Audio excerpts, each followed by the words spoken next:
Bonjour à toutes et à tous et bienvenue dans ce point de l'actualité internationale.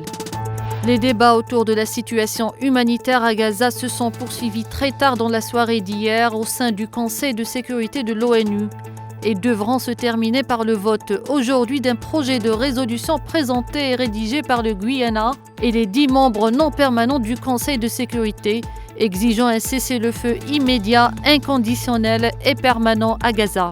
L'écrasante majorité des intervenants a décrit une situation chaotique dans l'enclave.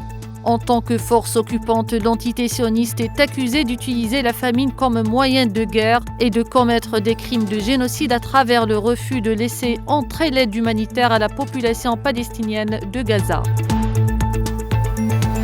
Le ministère yéménite de la Santé a annoncé aujourd'hui avoir enregistré 52 décès et plus de 8000 cas de choléra dans le gouvernorat de Taïz depuis le début de cette année 2024, notant que parmi les infections, 1382 ont été confirmées par des examens de laboratoire.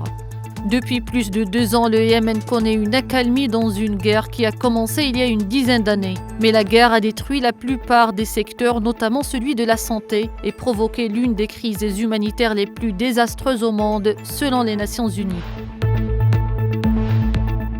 L'élection présidentielle en Croatie se tiendra le 29 décembre, a annoncé mardi le Premier ministre Andrej Plenković. Le président sortant Zoran Milanović, dont le mandat expire en février et qui briguera un deuxième mandat, dispose d'une confortable avance dans les sondages, bénéficiant du soutien d'environ un tiers de l'électorat.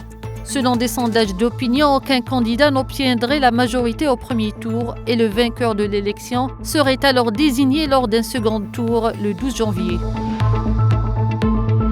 Au Liban, le Bureau de la coordination des affaires humanitaires de l'ONU a rapporté qu'en moins 137 attaques des forces sionistes contre des établissements médicaux libanais ont été enregistrées depuis octobre 2023 et a ajouté que 226 soignants sont tombés en martyrs dans l'exercice de leurs fonctions. Pour l'instant, 13% des 178 hôpitaux libanais ont été contraints de suspendre leurs activités ou ont été endommagés selon le rapport.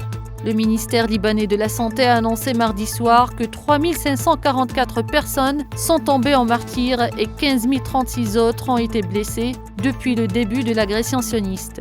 Nous arrivons à la fin de l'info, merci de l'avoir suivi.